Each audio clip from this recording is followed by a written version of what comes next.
ഉത്തരേന്ത്യയിൽ Hindi ഹൃദയഭൂമിയിൽ B J പിക്ക് ഏറ്റ പരാജയമുണ്ട്. അതിൻ്റെ ആഴം മനസ്സിലാകുന്നത് ഓരോ ദിവസവും ഓരോ വാർത്ത വരുമ്പോഴാണ്, ഓരോ വിവരങ്ങൾ പുറത്തു വരുമ്പോഴാണ്. ഏറ്റവും ഒടുവിൽ പുറത്തു വന്ന വിവരമുണ്ട്. രാമൻ്റെ മണ്ണ് അയോധ്യ ഉൾപ്പെടുന്ന ഫൈസാബാദിൽ ബി ജെ പി തോറ്റു എന്നത് നേരത്തെ പുറത്തു വന്ന വാർത്തയാണ്. എന്നാൽ എന്തുകൊണ്ട് തോറ്റു, എന്താണ് അവിടുത്തെ പ്രശ്നം എന്നത് വിശദമായി കണക്ക് സഹിതമാണ് ഇപ്പോൾ പുറത്തു വന്നിരിക്കുന്നത്. അതോടൊപ്പം തന്നെ രാമൻ്റെ അയോധ്യയിൽ തോറ്റ അതേപോലെ സീതയുടെ മണ്ണിലും ബി ജെ പി തോറ്റു എന്ന വിവരവും കൂടി പുറത്തു വന്നിട്ടുണ്ട്. സീതാപൂരിലും ബി ജെ പിക്ക് വമ്പൻ പരാജയമാണ് ഉണ്ടായിരിക്കുന്നത്. സീതാപൂർ എന്ന പേരിൽ അറിയപ്പെടുന്ന, സീതയുടെ പേരിൽ അറിയപ്പെടുന്ന സീതാപൂരിൽ വൻ ഭൂരിപക്ഷത്തിന് സ്ഥിരമായി ബി ജെ പി ജയിച്ചുകൊണ്ടിരിക്കുന്ന സ്ഥലം. അവിടെയാണ് ഇത്തവണ ബി ജെ പി മുട്ടുമടക്കിയത്. അതും ഒരു സാധാരണ ദളിത് സ്ഥാനാർത്ഥിയുടെ മുന്നിൽ എന്നുകൂടി ഓർക്കണം. വലിയ പരിചിത മുഖമൊന്നുമല്ല. മണ്ഡലത്തിൽ എസ് പിക്ക് സ്ഥാനാർത്ഥിയാകാൻ ആളെ കിട്ടിയില്ല. ഒരുപാട് തിരഞ്ഞപ്പോൾ ഒരാളെ കിട്ടി. അദ്ദേഹം ആരോഗ്യപരമായ കാരണങ്ങളാൽ പിൻവാങ്ങി. അതിനുശേഷം സീറ്റ് കോൺഗ്രസിന് കൈമാറുകയായിരുന്നു. മത്സരിക്കാൻ ആളില്ല, സ്ഥാനാർത്ഥിയില്ല എന്നതുകൊണ്ട് മാത്രം. അങ്ങനെ കോൺഗ്രസ് ആ സീറ്റ് ഏറ്റെടുക്കുകയും ഒരുപാട് തെരഞ്ഞ് ഒരാളെ സ്ഥാനാർത്ഥിയായി കിട്ടി. അദ്ദേഹം പിൻവാങ്ങി, പരാജയ ഭീതി മൂലം പിൻവാങ്ങി. പിന്നീടാണ് ഒരു സ്ഥാനാർത്ഥിയെ കിട്ടുന്നത്. അധികമൊന്നും പരിചിതമല്ലാത്ത മുഖം, പക്ഷേ വൻ ഭൂരിപക്ഷത്തിന്, ഏകദേശം 86,000 വോട്ടിൻ്റെ ഭൂരിപക്ഷത്തിന് അവിടെ ജയിച്ചു വരുന്നു എന്നോർക്കണം. അത്രമാത്രം ബി ജെ പി വിരുദ്ധ വികാരം സീതാപൂരിൽ അടക്കമുണ്ടായിരുന്നു എന്നതാണ് അവിടെ നിന്നും പുറത്തു വരുന്ന വിവരങ്ങൾ കാണിക്കുന്നത്. അത് ഏതെങ്കിലും ഒരു 2 മണ്ഡലത്തിൻ്റെ കഥയല്ല, അത് യു പിയുടെ കഥയാണ്. U P, Uttar Pradesh B J പിയെ കൈയൊഴിയുന്നു എന്നതിൻ്റെ ഉദാഹരണമായി ഈ 2 മണ്ഡലം നമുക്ക് എടുത്തു പറയാവുന്നതാണ്. അയോധ്യ ബി ജെ പിയെ സംബന്ധിച്ചിടത്തോളം അഭിമാന പ്രശ്നമായിരുന്നു. കഴിഞ്ഞ സർക്കാരിൻ്റെ കാലത്ത് ഏറ്റവും അവസാനം അയോധ്യ ക്ഷേത്രം നിർമ്മിച്ച് അത് മാധ്യമങ്ങളിലൂടെ ഉണ്ടാക്കിയ ഒരു ചലനമുണ്ട്. അതിൽ പിടിച്ച് ഇത്തവണ ഉത്തരേന്ത്യ പിടിക്കും, ഇനി ദക്ഷിണേന്ത്യയിലേക്ക് പോയാൽ മതി. ഇതായിരുന്നു ബി ജെ പിയുടെ കണക്കുകൂട്ടൽ. ദക്ഷിണേന്ത്യയിൽ ബി ജെ പി പ്രതീക്ഷിച്ച മുന്നേറ്റം ഉണ്ടാക്കാൻ കഴിഞ്ഞില്ലെങ്കിലും ബി ജെ പിയുടെ സീറ്റ് നിലനിർത്താൻ കഴിഞ്ഞു. പക്ഷേ ഉത്തരേന്ത്യയിൽ വൻ തകർച്ച നേരിട്ടു. അയോധ്യ, രാമൻ കൈവിട്ടു ബി ജെ പിയെ എന്ന് പറയാം. എന്തുകൊണ്ടാണ് അയോധ്യ ഉൾപ്പെടുന്ന ഫൈസാബാദ് മണ്ഡലത്തിൽ തോറ്റത്? അവിടെ ജയിച്ച സ്ഥാനാർത്ഥി 54,567 അവധേഷ് പാസി എന്ന എസ് പി സ്ഥാനാർത്ഥിയാണ് വിജയിക്കുന്നത്. അവധേഷ് പാസി എന്ന എസ് പിയുടെ സ്ഥാനാർത്ഥി മല്ലു സിംഗ് എന്ന 2014 മുതൽ ബി ജെ പിയുടെ എം പി ആയിരുന്ന മല്ലു സിംഗിനെ 54,567 വോട്ടിനാണ് ഫൈസാബാദിൽ തോൽപ്പിക്കുന്നത്, അയോധ്യയുടെ മണ്ണിൽ തോൽപ്പിക്കുന്നത്. ആ മണ്ഡലത്തിൽ ഉയർന്നു കേട്ട ഒരു മുദ്രാവാക്യം ഉണ്ടായിരുന്നു, നാ മധുര നാ കാശി ഇസ് ബാർ അവധേഷ് പാസി എന്ന് വെച്ചാൽ മധുരയോ കാശിയോ അല്ല, ഇപ്രാവശ്യം അവധേഷ് പാസി എന്ന്. എന്തായിരുന്നു ബി ജെ പിയുടെ മുദ്രാവാക്യം? മധുരയും കാശിയും ബാക്കിയുണ്ട് എന്നായിരുന്നു ബി ജെ പി ഉയർത്തിയ മുദ്രാവാക്യം. ആ മുദ്രാവാക്യത്തിന് ബദലായാണ് നാ മധുര നാ കാശി ഇസ് ബാർ അവധേഷ് പാസി, മധുരയുമല്ല കാശിയുമല്ല, ഇപ്രാവശ്യം അവധേഷ് പാസി എന്ന മുദ്രാവാക്യം ആ മണ്ഡലത്തിൽ ഉയർന്നു വരികയും അത് വൻ വിജയം നേടുകയും ചെയ്തിരിക്കുന്നത്. അവധേഷ് പാസിയുടെ വിജയത്തിന് ഒരു 4ഓളം കാരണങ്ങളുണ്ട്. അതിൽ ഏറ്റവും പ്രധാനപ്പെട്ടത് ഭരണഘടന പൊളിച്ചെഴുതും എന്ന ബി ജെ പി സ്ഥാനാർത്ഥിയായ ലല്ലു സിംഗിന്റെ പ്രസ്താവനയാണ്. പ്രധാനമന്ത്രി നരേന്ദ്രമോദിക്ക് പോലും അതിന് വിശദീകരണം നൽകേണ്ടി വന്നു എന്ന കാര്യം ഓർക്കണം. എന്ന് വെച്ചാൽ അത്രമാത്രം ചലനങ്ങളും വിവാദവും ഉണ്ടാക്കിയിരുന്നു ആ പ്രസ്താവന. അത് അയോധ്യ ഉൾപ്പെടുന്ന ഫൈസാബാദിൽ മാത്രമല്ല, അത് യു പിയിൽ, അതോടൊപ്പം തന്നെ മറ്റ് സംസ്ഥാനങ്ങളിലും അത് ചലനങ്ങൾ ഉണ്ടാക്കി എന്നാലോചിക്കണം. ആ പ്രസ്താവന ദളിത് വിഭാഗത്തിൽ വലിയ ഉത്കണ്ഠയുണ്ടാക്കിയിരുന്നു. നേരത്തെ ദളിത് പിന്നോക്ക വിഭാഗം ബി ജെ പിയോടൊപ്പമായിരുന്നു. പക്ഷേ ഈ പ്രസ്താവന വന്നതോടുകൂടി അത് ദളിത് വിഭാഗത്തിൽ, പിന്നോക്ക വിഭാഗത്തിൽ വലിയ ആശങ്കയുണ്ടാക്കി എന്നോർക്കണം. അത് വലിയ എതിർ വികാരമായി, ബി ജെ പിക്ക് എതിരെയുള്ള വികാരമായി മണ്ഡലത്തിൽ ഉയർന്നു വന്നു എന്നാണ് അവിടെ നിന്നുള്ള വിവരങ്ങൾ പറയുന്നത്. അതേസമയം മണ്ഡലത്തിൽ വലിയ ആഘോഷത്തോടു കൂടിയാണ് രാമക്ഷേത്ര പ്രതിഷ്ഠ നടന്നത്. രാമക്ഷേത്ര നിർമ്മാണവും പ്രതിഷ്ഠയും അതിനാവശ്യമായ സ്ഥലം ഏറ്റെടുക്കലുമെല്ലാം അത് ഫൈസാബാദിൽ വലിയ പ്രതിഷേധത്തിനിടയാക്കിയിരുന്നു.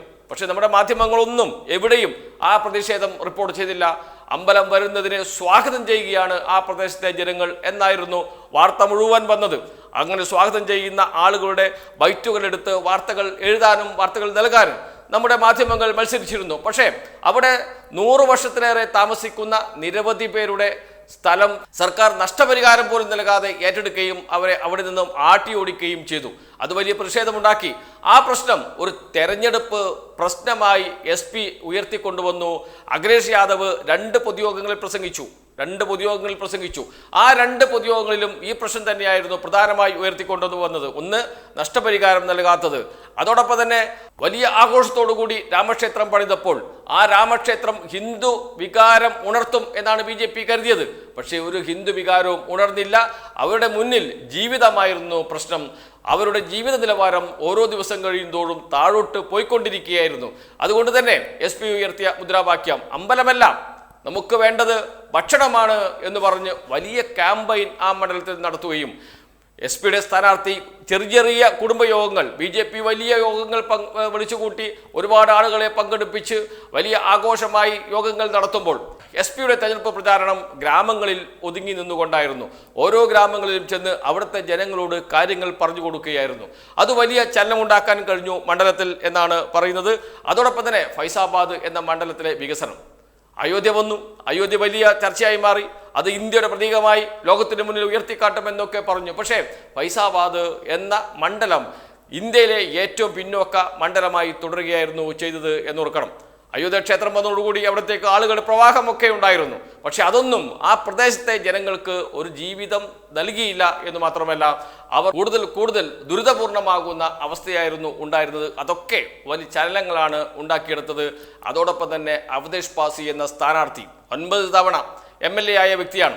ജനങ്ങൾക്ക് പരിചിത മുഖമാണ്, ദളിത് മുഖമാണ്. അതുകൊണ്ട് തന്നെ ആ പ്രദേശത്തെ ജനങ്ങൾക്ക് സ്വീകാരനായി മാറുകയും ചെയ്യൂ അവധേഷ് പാസി എന്നതാണ് മറ്റൊരു പ്രധാനപ്പെട്ട കാര്യം. അതോടൊപ്പം ഗ്രാമങ്ങളിലൂടെയുള്ള സഞ്ചാരവും ഗ്രാമങ്ങളിലൂടെ നടത്തിയ പ്രചാരണവും വലിയ ചലനമാണ് ഉണ്ടാക്കിയത്.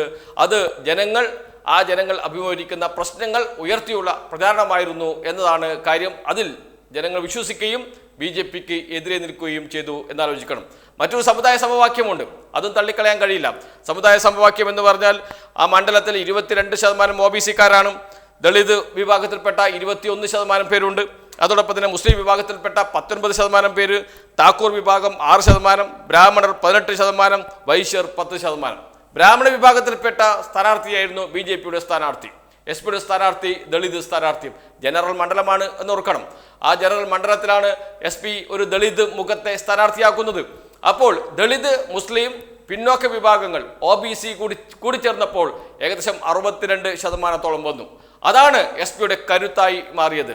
ദളിത്, മുസ്ലിം, പിന്നോക്ക വിഭാഗങ്ങൾ ചേർന്ന് നിന്നാൽ, ഒന്നിച്ചു നിന്നാൽ BJPയെ നാടുകടത്താൻ കഴിയും എന്ന ഒരു സത്യവും ഈ ഫൈസാബാദ് നമ്മോട് വിളിച്ചു പറയുന്നുണ്ട്. ഇനിയിപ്പോൾ തൊട്ടടുത്ത സീതാംപൂർ നേരത്തെ പറഞ്ഞു, സീതയുടെ പേരിൽ അറിയപ്പെടുന്ന സീതാംപൂർ എന്ന സ്ഥലം, ആ മണ്ഡലവും നഷ്ടപ്പെട്ടു BJPക്ക്. BJP തുടർച്ചയായി ജയിച്ചു വരുന്ന മണ്ഡലമാണ്. ആ മണ്ഡലത്തിന് പ്രത്യേകതയുണ്ട്. SPക്ക് മത്സരിക്കാൻ സ്ഥാനാർത്ഥിയെ പോലും കിട്ടാത്ത അവസ്ഥയുണ്ടായിരുന്നു മണ്ഡലത്തിൽ. ആദ്യം SP ഒരു സ്ഥാനാർത്ഥിയെ കണ്ടെത്തി, 6 തവണ MLA ആയ നരേന്ദ്ര വർമ്മ. പക്ഷേ നരേന്ദ്ര വർമ്മ മത്സരിക്കാൻ തയ്യാറായില്ല. ആരോഗ്യപരമായ കാരണങ്ങളാൽ ഞാൻ മത്സരിക്കുന്നില്ല എന്ന് പറഞ്ഞ് പിൻവാങ്ങുകയാണ് ചെയ്തത്. പിന്നീട് SP ഒരുപാട് അന്വേഷിച്ചു നോക്കി ഒരു സ്ഥാനാർത്ഥിയെ കിട്ടാൻ. പക്ഷേ ഒരു സ്ഥാനാർത്ഥിയെ കിട്ടിയില്ല. അതുകൊണ്ട് സീറ്റ് കോൺഗ്രസിനെ കൈമാറി. നിങ്ങൾ നോക്കിക്കോളൂ, ആരെങ്കിലും സ്ഥാനാർത്ഥി ഉണ്ടെങ്കിൽ മത്സരിച്ചോളൂ. ജയിക്കില്ല എന്ന് ഏതാണ്ട് ഉറപ്പായിരുന്നു. കാരണം BJPയുടെ കുത്തക സീറ്റാണ്. BJP സ്ഥാനാർത്ഥി എല്ലായ്പ്പോഴും വൻ ഭൂരിപക്ഷത്തിന് ജയിച്ചു വരുന്ന സീറ്റാണ്. അതുകൊണ്ട് കോൺഗ്രസിന് സീറ്റ് നൽകുകയും കോൺഗ്രസ് ആദ്യം BSP നേതാവായിരുന്ന നകുൽ ദുബെയെ സ്ഥാനാർത്ഥിയാക്കി. പക്ഷേ അദ്ദേഹം മത്സരിക്കാൻ തയ്യാറായില്ല, പിന്മാറി. എന്തിനു പിന്മാറിയത് അദ്ദേഹം പറഞ്ഞിട്ടില്ല. പരാജയ ഭീതിയാണ് പിന്മാറാൻ കാരണമെന്നാണ് പറഞ്ഞിരിക്കുന്നത്. അതിനുശേഷമാണ് ആർക്കും പരിചിതമില്ലാത്ത ഒരു പിന്നോക്ക വിഭാഗത്തിൽപ്പെട്ട രാജേഷ് റത്തോഡിനെ കോൺഗ്രസ് സ്ഥാനാർത്ഥിയാക്കുന്നത്. അദ്ദേഹം ജയിച്ചു വരുമെന്ന് ആരും കണക്ക് കൂട്ടിയിരുന്നില്ല. പക്ഷേ ജനങ്ങൾ BJPക്ക് എതിരെയായിരുന്നു. എന്ന് വെച്ചാൽ ഉത്തരേന്ത്യയിലെ ജനങ്ങൾ BJP എതിരെയുള്ള അവർ മനസ്സിൽ കൊണ്ട് നടക്കുന്നുണ്ട്. ഒരു സാധ്യതയുണ്ടെങ്കിൽ ആ സാധ്യത അവർ പ്രയോജനപ്പെടുത്തും. അങ്ങനെയാണ് അവിടെ ഒരു നിരന്തരം BJP ജയിച്ചു വന്നുകൊണ്ടിരുന്ന മണ്ഡലത്തിൽ ആർക്കും അറിയാത്ത ഒരാളെ, രാജേഷ് റത്തോഡ് എന്ന് പറയുന്ന പിന്നോക്ക വിഭാഗത്തിൽപ്പെട്ട ഒരാളെ സ്ഥാനാർത്ഥിയാക്കുന്നു. 89,647 വോട്ടിന്റെ ഭൂരിപക്ഷത്തിന് അദ്ദേഹം ജയിച്ചു വരികയും ചെയ്യുന്നു. എന്ന് വെച്ചാൽ രാമന്റെ ഭൂമിയും സീതയുടെ ഭൂമിയും BJPയുടെ കയ്യിൽ നിന്ന് നഷ്ടപ്പെട്ടു എന്നർത്ഥം. അതാണ് അതിൻ്റെ ആഴം വർദ്ധിപ്പിക്കുന്നത്. രാമനെയും സീതയെയും ഉയർത്തി ഇന്ത്യയൊട്ടാകെ പ്രചാരണം നടത്തി വോട്ടുകൾ ശേഖരിക്കാൻ ശ്രമിച്ച BJPക്ക് അവരുടെ മണ്ണ് തന്നെ മറുപടി നൽകുന്നു എന്നർത്ഥം. ചെറിയ കാര്യമല്ല. അവരുടെ മണ്ണ്, രാമന്റെ മണ്ണ് അതോടൊപ്പം ഇത് സീതയുടെ മണ്ണ് തന്നെ മറുപടി നൽകുന്നു. ഇത് ഇവിടെ വേണ്ട, ഞങ്ങൾക്ക് രാമനല്ല, ഞങ്ങൾക്ക് സീതയല്ല, രണ്ടുപേരും വേണം, അവർ നമ്മുടെ ഹൃദയത്തിലുണ്ട്.